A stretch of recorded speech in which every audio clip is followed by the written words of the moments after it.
This tutorial is how to use EasyBib the easy way. Okay, first thing you're going to do is you're going to pull up your EasyBib website. You can type in easybib.com into your browser. You can click this link that I've provided in Classroom. However you get to this resource is up to you. I already have EasyBib booted, so I'm going to click this. First thing you're going to do is click Sign Up. This will set up your account.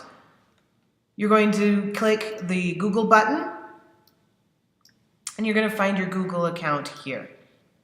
Setting up your account is easy, so you're going to click Student, you're going to click High School, and then you're going to click the year that you plan to graduate in. For most of you, it's going to be 2022.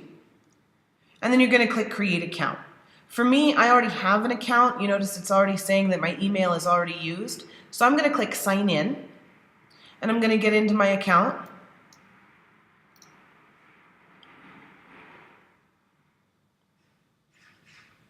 And it brings me to my EasyBib dashboard. Okay, just to walk you through some pieces, up here is your dashboard menu. You can identify your projects, you can create a new project, you can go into your account settings, and you can log out here. So for this, I'm going to click My Projects, and it'll take me to my project dashboard. I'm going to click New Project, and I'm going to name it POW number 11. The subject I'm in is English. The what are you writing about? This is purely for EasyBib's information. I skip it. I never type anything in here. Leave it at MLA 8 and then click Create. Once you've done this, it will add it to your project list here. Okay? You're going to click Bibliography to begin adding your sources. This takes me to my platform to add my sources. See this box that says add more citations to your bibliography below? This is exactly where I want to be. Okay? When you're selecting a source type, find the label that most closely describes the source that you want to cite. In this case, I'm using a poem by William Blake. So I'm going to click this menu. It's all alphabetized, so I'm going to look for poem. I don't see poem. However, I do know that poems are published in books. So I'm going to find book.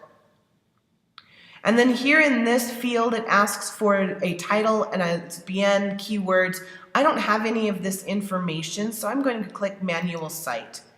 This will take me to a field form where I can manually cite my information. And the screen tells you exactly what you need to do step by step. You're looking at these tabs up here. This is where you got your source from. Are you using a print version? Did you get it from an online book? Did you get it from an online database, an ebook? What are you working with? In this case, we're using it in print. Okay. What I'm citing, I'm not citing the whole book. So I'm going to click that menu and see if there's something that fits closer.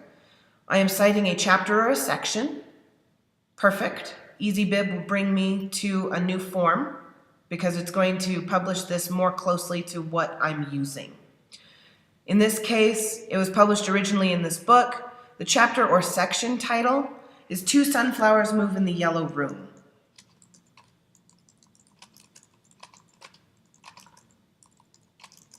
Make sure you are spelling things correctly, you are following punctuation rules, that you put spaces in the proper spaces.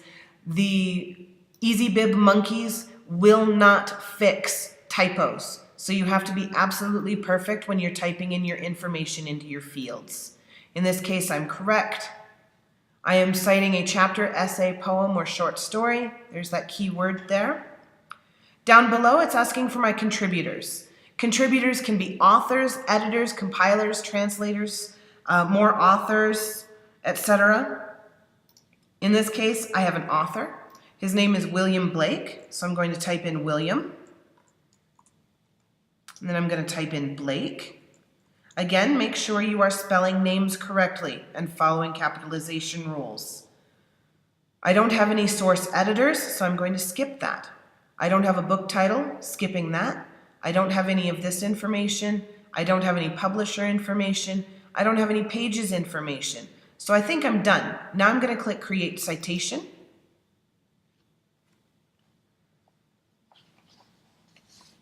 The EasyBib monkeys will do their jobs, and down below, it's added it to my list in this beautifully formatted MLA citation ready to go for my bibliography.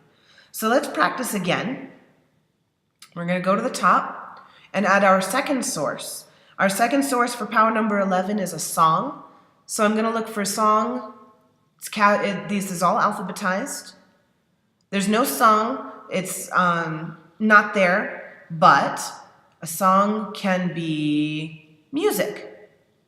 So there's musical recording. Again, I find the source type that matches what I'm citing closest. Clicking the musical recording. I don't have any source information. I'm going to click manual cite again to get me back to that field form. And again, I'm looking at this form for what it's asking me. Did I hear my source? Did I find it online? Did I find it in an online database? In this case, I've heard it or read it. Okay, what I'm citing, I am citing only one song. Okay, the song title is When I Get Where I'm Going. Again, capitalization rules, spelling rules, punctuation rules all apply. You must be absolutely perfect in these fields, otherwise the EasyBib monkeys will spit back at you exactly what you give them. Okay? I don't know when the song was recording, so I'm skipping that. I don't know the recording title. I do know the band name. His name is Brad Paisley.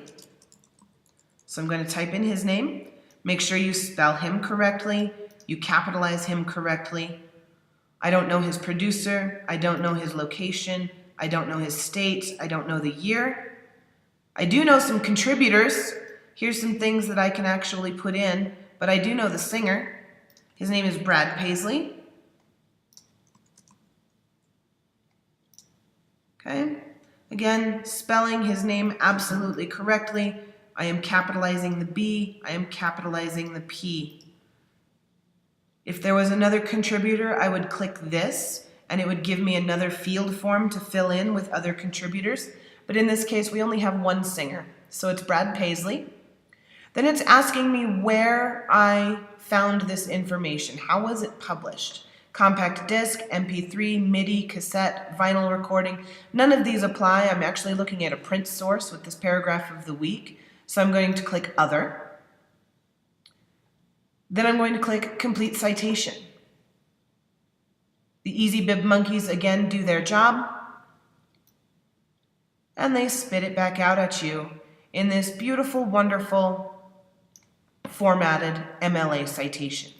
Now, Miss, how do I use this, you ask? Go up here to click Export List. Click this menu. There's all kinds of things you can do with this information. You can export it to Word. You can make a Google Docs. You can save to Dropbox. You can save to OneDrive. You can email it to yourself. You can copy and paste it. You can copy all to another project. This is all wonderful tools depending on what you want to do with it. In this case, I'm going to click Copy and Paste. It will pull open a new tab with a pre-formatted works cited for me. Command A will highlight everything. Control C copies it. We use Grammarly to type our paragraphs, so I'm going to type in Grammarly. And I'm going to get into my Grammarly account.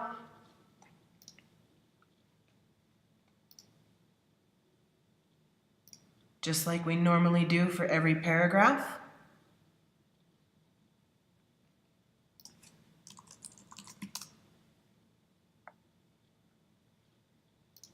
Once I'm into Grammarly, you're going to create your paragraph 11 assignment. And then Control V types in that works cited for me beautifully. I'm going to leave some space for myself so I can go up here and type in my paragraph information. Keep in mind that your paragraph needs to be race. You must have 2 C's in MLA in text or embedded. You're using 2 sources. Again, the poem from William Blake, right here. and the song by Brad Paisley. This is what your paragraphs will look up from now on. When you're done composing in Grammarly, you check your assistant up here for any typos. Make sure it's all edited and beautiful. Control A will highlight everything. Control C will get it going. I'm going to go back to my classroom, go into my POW 11 assignment, copy and paste, and voila, I am ready to post my assignment.